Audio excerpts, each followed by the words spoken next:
ಕಾಳಿದೇವಿ, ನಿಮ್ಮ ಆಗಮನದ ಉದ್ದೇಶವನ್ನು ನಾನು ಬಲ್ಲೆ. ಹಾಗಾದರೆ ಲಕ್ಷ್ಮೀದೇವಿಗೆ ತಾವೇ ತಿಳಿ ಹೇಳುವಿರಾ? ಮಹಾವಿಷ್ಣುವಿನ ಕುರಿತು ಅವರು ಮನಸ್ಸು ಬದಲಾಯಿಸುವಂತೆ ಮಾಡುವಿರಾ?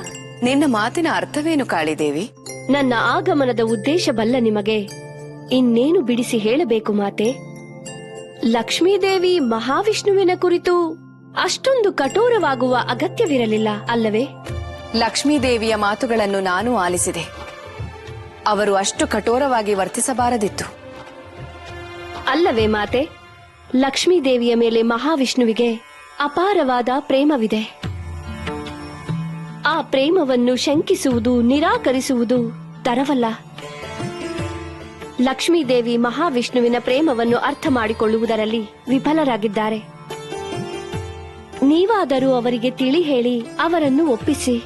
ಕಾಳಿದೇವಿ, ಮಹಾವಿಷ್ಣುವಿನ ಕುರಿತು ನಿಮಗಿರುವ ವಾತ್ಸಲ್ಯವನ್ನು ನಾನು ಅರ್ಥ ಮಾಡಿಕೊಳ್ಳಬಲ್ಲೆ. ಭಾವುಕಳಾಗಿ ಮಾತನಾಡಿದರಷ್ಟೇ ಸಾಲದಲ್ಲವೇ? ಧರ್ಮ ಸೂಕ್ಷ್ಮತೆಗಳ ಕುರಿತು ಗಮನವಿರಬೇಕಲ್ಲವೇ? ಧರ್ಮ ಸೂಕ್ಷ್ಮಗಳನ್ನು ಮೀರಿ ಮಾತನಾಡುತ್ತಿದ್ದೀನೆಯೇ ನಾನು? ಹೌದು. ಇಲ್ಲವಾದರೆ ವಿಷ್ಣುವಿನ ವಿಷಯದಲ್ಲಿ ಲಕ್ಷ್ಮೀದೇವಿಯನ್ನು ಒಪ್ಪಿಸುವ ಯೋಚನೆಯನ್ನು ನೀವು ಎಂದಿಗೂ ಮಾಡುತ್ತಿರಲಿಲ್ಲ. ಸೃಷ್ಟಿಯಲ್ಲಿ ಪ್ರತಿ ಕನ್ಯೆಗೂ ತನ್ನ ವರನನ್ನು ಆಯ್ಕೆ ಮಾಡಿಕೊಳ್ಳುವ ಸ್ವಾತಂತ್ರ್ಯವಿದೆ. ಈ ನಿರ್ಧಾರದಲ್ಲಿ ಹಸ್ತಕ್ಷೇಪ ಮಾಡುವ ಅಧಿಕಾರ ಯಾರಿಗೂ ಇಲ್ಲ. ಸ್ವತಃ ನನಗೂ ಇಲ್ಲ. ಕನ್ಯೆ ತಾನಾಗೆ ಒಲಿಯದೆ ಅವಳ ಪ್ರೇಮವನ್ನು ಪಡೆಯುವುದು ಸಾಧ್ಯವಿಲ್ಲ. ಬೇರಾರೂ ಈ ಕುರಿತು ತಮ್ಮ ಅಭಿಪ್ರಾಯಗಳನ್ನು ವ್ಯಕ್ತಪಡಿಸುವುದಕ್ಕೂ ಅವಕಾಶವಿಲ್ಲ. ಪುರುಷ ಏನಿದ್ದರೂ ತನ್ನ ಮನಸ್ಸಿನ ಭಾವನೆಗಳನ್ನ ವ್ಯಕ್ತಪಡಿಸಬಹುದಷ್ಟೇ. ಅದಾಗಲೇ ಮಹಾವಿಷ್ಣು ಈ ಕೆಲಸವನ್ನ ಮಾಡಿದ್ದಾಗಿದೆ. ಮಹಾವಿಷ್ಣುವಿನ ಪ್ರೇಮವನ್ನು ಸ್ವೀಕರಿಸುವಂತೆ ಆಕೆಯ ನಿರ್ಧಾರವನ್ನು ಪ್ರಭಾವಿಸುವುದು ಉಚಿತವಲ್ಲ. ಆದ್ದರಿಂದ ಈ ಕುರಿತಾಗಿ ಲಕ್ಷ್ಮೀದೇವಿಯೊಂದಿಗೆ ನಾನು ಮಾತನಾಡುವುದು ಏನೂ ಇಲ್ಲ ಕಾಳಿದೇವಿ. ಈ ವಿಷಯದಲ್ಲಿ ಅಂತಿಮ ನಿರ್ಧಾರ ಲಕ್ಷ್ಮೀದೇವಿಯದೇ.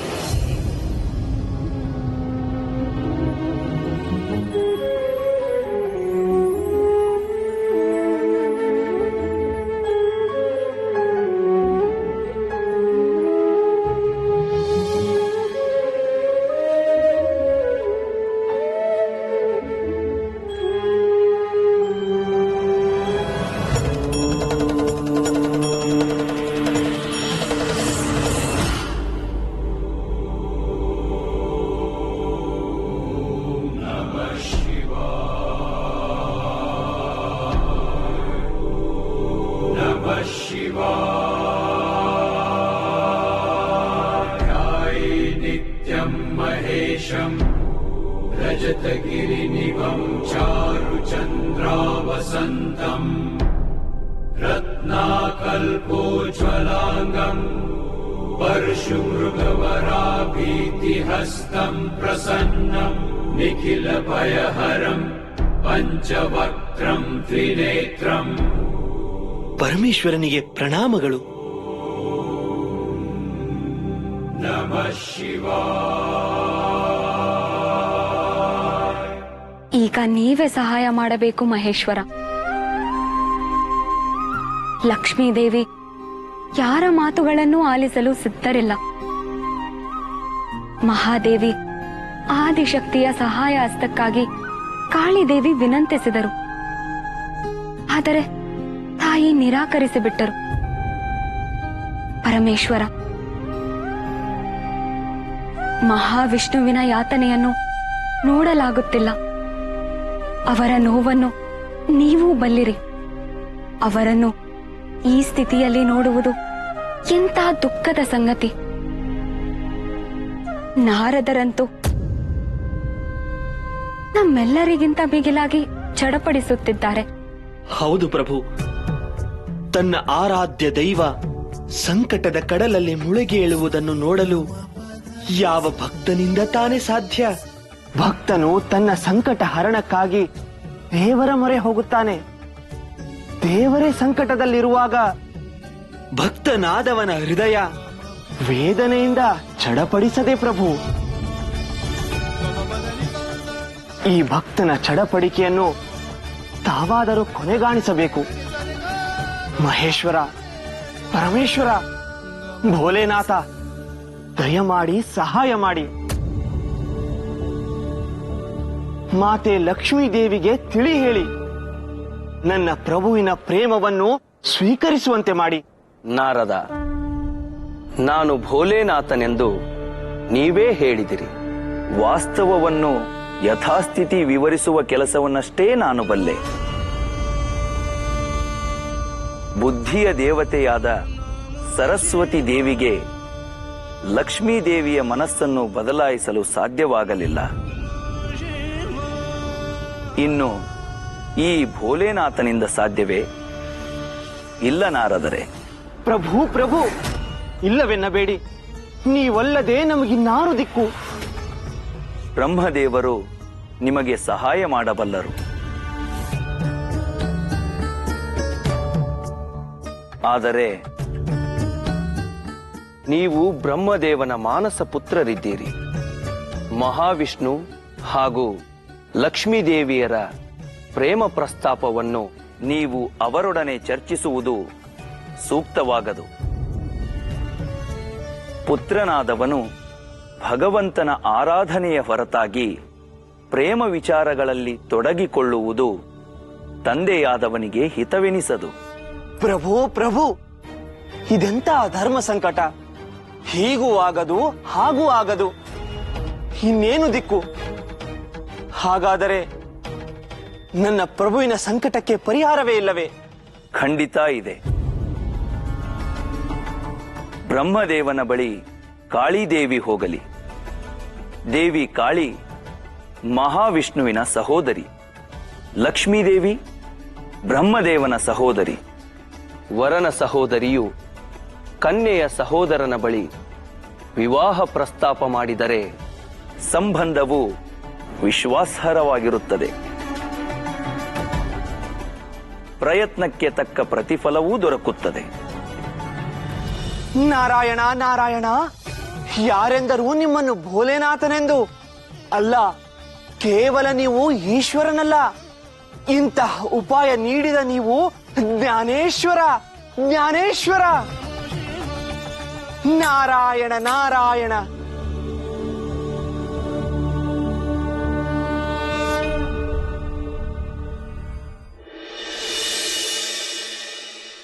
ದೇವಿ ಕಾಳಿ, ಮಾತೆ ಆದಿಶಕ್ತಿಯ ಹೇಳಿಕೆ ಸರಿಯಾಗಿಯೇ ಇದೆ. ತನ್ನ ವರನನ್ನು ಆರಿಸಿಕೊಳ್ಳುವ ಸಂಪೂರ್ಣ ಸ್ವಾತಂತ್ರ್ಯ ಹಾಗೂ ಅಧಿಕಾರ ಕನ್ಯೆಯದ್ದೇ. ಅಂದರೆ ಲಕ್ಷ್ಮೀದೇವಿಯೊಡನೆ ಮಾತನಾಡಲು ಸಾಧ್ಯವಿಲ್ಲವೇ? ದೇವಿ ಕಾಳಿ, ವಿವಾಹದ ವಿಚಾರದಲ್ಲಿ ನಮ್ಮ ಅಭಿಪ್ರಾಯಗಳನ್ನು ಹಾಗೂ ಬಯಕೆಗಳನ್ನು ನಾವು ಯಾರ ಮೇಲೂ ಹೇರಲಾಗದು. ಈ ವಿಚಾರದಲ್ಲಿ ಲಕ್ಷ್ಮೀದೇವಿಯವರ ನಿರ್ಧಾರವನ್ನು ನಾವು ಆಕೆಗೇ ಬಿಡುವುದು ಉತ್ತಮ. ಆಕೆಯ ಸಹೋದರನಾಗಿ ನಾನೂ ಸಹ ಈ ವಿಚಾರದಲ್ಲಿ ಹಸ್ತಕ್ಷೇಪವನ್ನು ಮಾಡಲಾಗದು. ಸಹೋದರನಾಗಿ ಸಹೋದರಿಯ ಹಿತ ಬಯಸಿದರೆ ಅದು ಹಸ್ತಕ್ಷೇಪ ಹೇಗಾಗುತ್ತದೆ ಬ್ರಹ್ಮದೇವ? ಮಹಾವಿಷ್ಣುವಿನ ಕೈ ಹಿಡಿಯುವುದರಲ್ಲಿ ಆಕೆಯ ಹಿತವಿದೆ ಎಂದು ನಿಮಗೆ ಅನಿಸುವುದಿಲ್ಲವೇ? ಮಹಾವಿಷ್ಣು ಹಾಗೂ ಮಹಾಲಕ್ಷ್ಮಿಯರದು ಅಪರೂಪದ ಅಪೂರ್ವ ಜೋಡಿಯಾಗುತ್ತದೆ ಎಂದು ಅನಿಸುವುದಿಲ್ಲವೇ? ಇದರಲ್ಲಿ ಅನಿಸುವುದೇನಿದೆ ದೇವಿ, ಅದು ನಿಜವೇ. ಇಡೀ ಬ್ರಹ್ಮಾಂಡವೇ ಕೊಂಡಾಡುವಂತಹ ಅಪೂರ್ವ ಜೋಡಿ ಅವರದ್ದಾಗಲಿದೆ. ಮಹಾಲಕ್ಷ್ಮಿಗೆ ಶ್ರೀಮನ್ ನಾರಾಯಣನಿಗಿಂತಲೂ ಅತ್ಯುತ್ತಮವಾದ ವರನು ಸಿಗುವುದಿಲ್ಲ ಎಂಬುದು ನಿಶ್ಚಿತ. ಆತನು ಜಗತ್ಪಾಲಕನಾದರೆ ಆಕೆ ಸೌಭಾಗ್ಯ ದೇವತೆ. ಭವಿಷ್ಯದಲ್ಲಿ ಇವರೀರ್ವರು ಒಂದಾಗುವುದಂತೂ ಖಚಿತ. ಆದರೆ ಇದನ್ನು ಲಕ್ಷ್ಮೀದೇವಿಗೆ ತಿಳಿ ಹೇಳುವುದರಿಂದ ಏನೂ ಫಲಿಸದು. ಹಾಗಾದರೆ ಬೇರೇನು ದಾರಿ ಇದೆ ದೇವ? ಮಹಾವಿಷ್ಣು ಹಾಗೂ ಲಕ್ಷ್ಮೀದೇವಿಯರ ಸಂಗಮಕ್ಕೆ ನನ್ನ ಬಳಿ ಯುಕ್ತಿಯೊಂದಿದೆ. ಆದರೆ ಅದನ್ನು ಮಹಾವಿಷ್ಣು ಪಾಲಿಸಬೇಕಿದೆ. ಧನ್ಯವಾದ ಬ್ರಹ್ಮದೇವ. ಆ ಉಪಾಯ ಏನೇ ಇದ್ದರೂ ಮಹಾವಿಷ್ಣುವಿಗೆ ನಾನು ಹೇಳುತ್ತೇನೆ.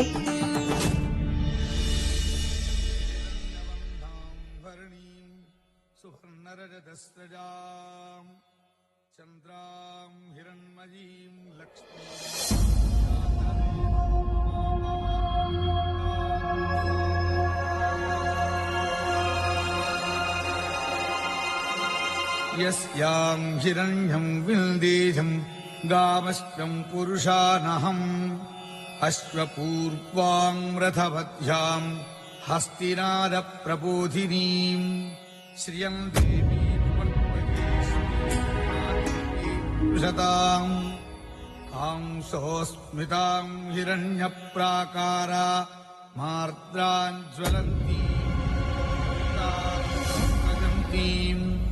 ಪದ್ಮೇ ಸ್ಥಿತಾಂ ಪದ್ಮವರ್ಣಾಂ ತಾಮಿಹೋಪಃ ಕ್ವಚೇ ಸ್ತ್ರಿಯಂ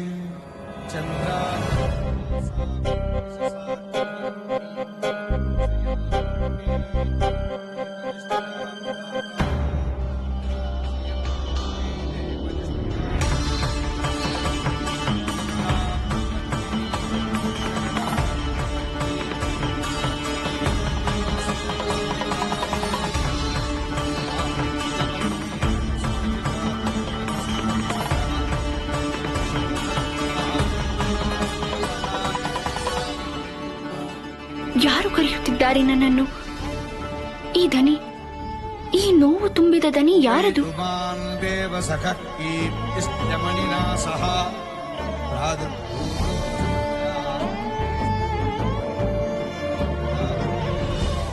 ಸಹಿಸಲಾಗುತ್ತಿಲ್ಲ. ಈ ನೋವು ತುಂಬಿದ ದನಿಯನ್ನು ಕೇಳುತ್ತಾ ಎಲ್ಲಿರಲು ನನ್ನಿಂದ ಆಗುತ್ತಿಲ್ಲ.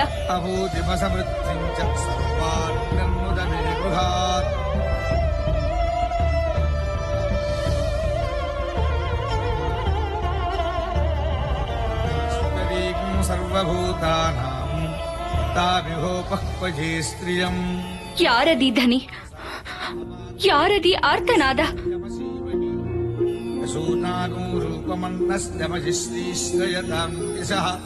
ಇಷ್ಟೊಂದು ನೋವು ತುಂಬಿದ ದನಿಯಲ್ಲಿ ಯಾರು ನನ್ನನ್ನು ಕೂಗುತ್ತಿರುವವರು? ಶ್ರಿಯಂ ವಾಸಯ ಮೇ ಕುಲೆ ಮಾತರಂ ಪದ್ಮಮಾಲಿನೀಂ. ಇಲ್ಲ ಇಲ್ಲ, ನಾನಿಲ್ಲಿರಲಾರೆ.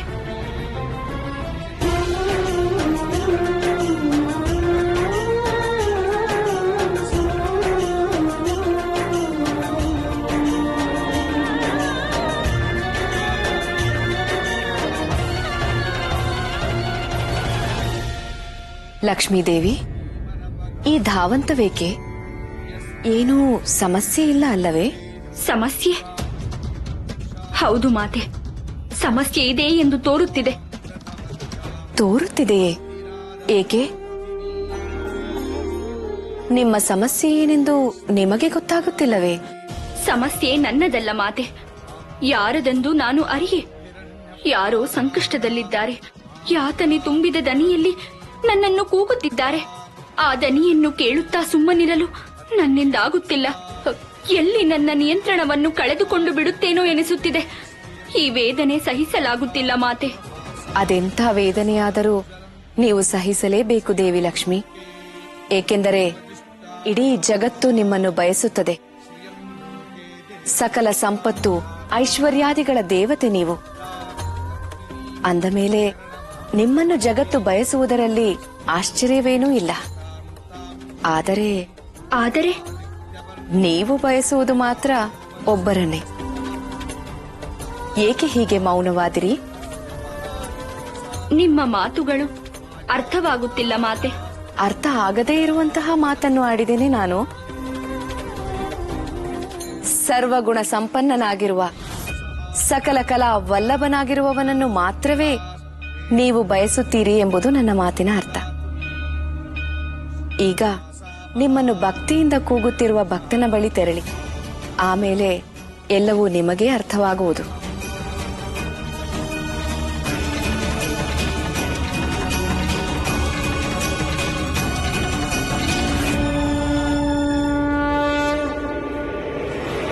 ಸರ್ವಭೂತಾನಾಂ ತಾಮಿಹೋಪಃ ಕ್ವಚೇ ಸ್ತ್ರಿಯಂ मनसः काममाकूतिं वाचिस्महि यशोदानो रूपमन्नस्यमहि श्रीश्रयतां दिशः कर्तमेन प्रजा भूता मयि सम्भव कर्तमा श्रियं वासय मे कुले मातरं पद्ममालिनीम् आपस्मृतस्निग्धानि सवसमे गृहे निचदेवीं मातरं श्रियं वासय मे कुले आर्द्रां पुष्करिणीं पुष्टिं गणां पद्ममालिनीं चन्द्रां हिरण्मयीं जातवेदो ममावः आर्द्रां यः करणीं स्वर्णां हेममालिनीं सूर्यां हिरण्मयीं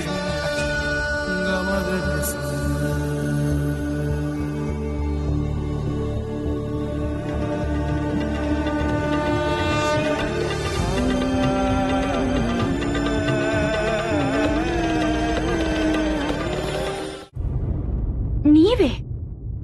ದೇವಿ, ನನ್ನ ಭಕ್ತಿಯ ಕರೆಗೆ ಭಕ್ತಿಯೇ? ನಿಮ್ಮದು ಭಕ್ತಿಯಲ್ಲ, ಯುಕ್ತಿ, ಕುತಂತ್ರ ತುಂಬಿದ ಯುಕ್ತಿ.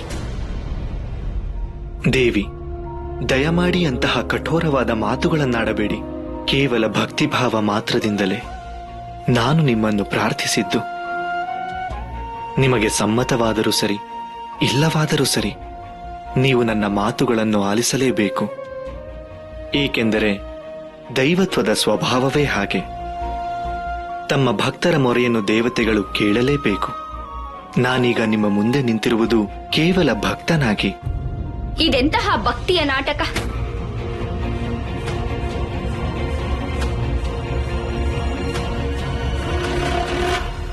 ಇದನ್ನೆಲ್ಲ ಮಾಡುವ ಅಗತ್ಯವೇನಿತ್ತು ನಿಮಗೆ? ನನ್ನ ಹೃದಯದ ಮಾತುಗಳನ್ನು ತಿಳಿಸಲು ಇನ್ನಾವ ದಾರಿ ಇದೆ ದೇವಿ? ಹೃದಯದ ಮಾತುಗಳೇ? ಇನ್ನೆಂತಹ ಹೃದಯದ ಮಾತುಗಳು? ಸಾಕು ಮಾಡಿ ನಿಮ್ಮ ಆಟಗಳೆಲ್ಲ. ಆಟವಲ್ಲ ದೇವಿ, ಭಕ್ತಿ, ನಿಜವಾದ ಭಕ್ತಿ. ಓರ್ವ ಭಕ್ತನ ಹೃದಯದ ಮಾತುಗಳು ಆತನ ಭಕ್ತಿಯ ಕುರಿತೇ ಆಗಿರುತ್ತದೆ. ಇಲ್ಲಿಯವರೆಗೂ ನಡೆದಿರುವ ವಿದ್ಯಮಾನಗಳಿಂದ ನಿಮ್ಮ ಮನಸ್ಸಿಗೆ ಘಾಸಿಯಾಗಿದ್ದರೆ ಅವೆಲ್ಲವನ್ನು ಮರೆತು ಬಿಡಿ.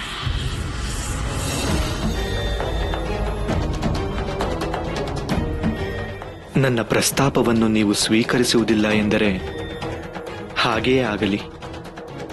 ಇದೇ ನಿಮ್ಮ ಮನಸ್ಸಿನ ಇಚ್ಛೆ ಎಂದು ನಾನು ಸಹ ಎಲ್ಲವನ್ನು ಮರೆತು ಬಿಡುತ್ತೇನೆ.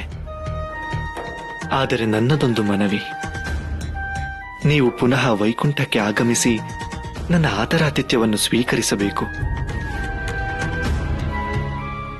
ನಿಮ್ಮ ಕುರಿತಾಗಿ ನನಗಿರುವ ಗೌರವ ಅಭಿಮಾನಗಳನ್ನು ವ್ಯಕ್ತಪಡಿಸಲು ಅವಕಾಶ ನೀಡಬೇಕು. ನನ್ನ ಮನವಿಯನ್ನು ಸ್ವೀಕರಿಸಿ ತಾವು ವೈಕುಂಠಕ್ಕೆ ಆಗಮಿಸಿದರೆ ನನ್ನ ತಪಸ್ಸಿಗೆ ತಕ್ಕ ಪ್ರತಿಫಲವೆಂದು ಸಂತೃಪ್ತನಾಗುತ್ತೇನೆ.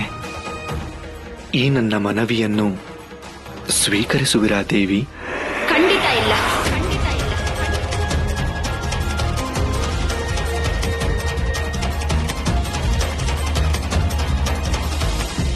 ನಿಮ್ಮ ಉದ್ದೇಶವನ್ನು ಅರಿಯದಷ್ಟು ಮೂರ್ಖಳಲ್ಲ ನಾನು.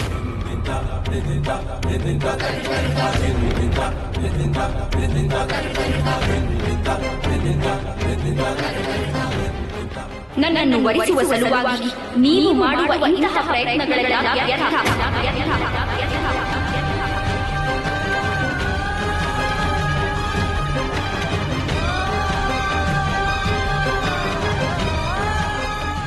ಇನ್ನಾವ ಹುನ್ನಾರವನ್ನು ಮಾಡಬೇಡಿ.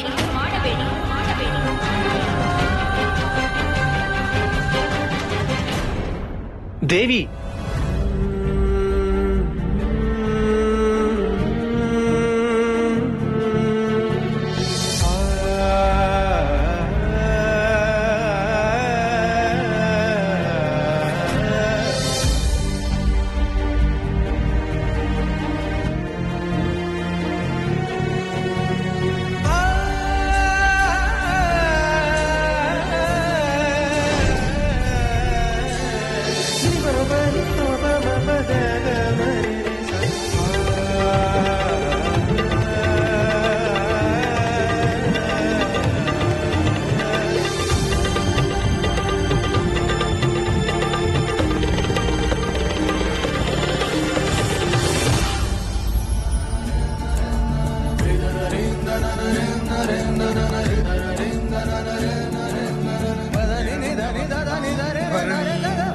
ಸುಪರ್ಣರಜಸ್ರಜಾ ಚಂದ್ರಾಂ ಹಿರಣ್ಮಯಿ ನಾರಾಯಣ ನಾರಾಯಣ, ಇದೆಂತಹ ಪ್ರಮಾದ! ಮಾತೆ ಲಕ್ಷ್ಮೀ ದೇವಿ ಇಷ್ಟೊಂದು ಕಠೋರವಾಗಲು ಹೇಗೆ ಸಾಧ್ಯ? ಮುಂದೇನಾಗುವುದೋ ಏನೋ? ನನ್ನ ಪ್ರಭುವಿನ ಅಭಿಲಾಷೆ ಎಂದೀಡೇರುವುದೋ? ನಾರಾಯಣ ನಾರಾಯಣ. ಹಸ್ತಿನಾದ ಪ್ರಬೋಧಿನೀಂ ಶ್ರಿಯಂ ದೇವೀಮುಪಕ್ವಜೇ ಶ್ರೀರ್ಮಾದೇವಿ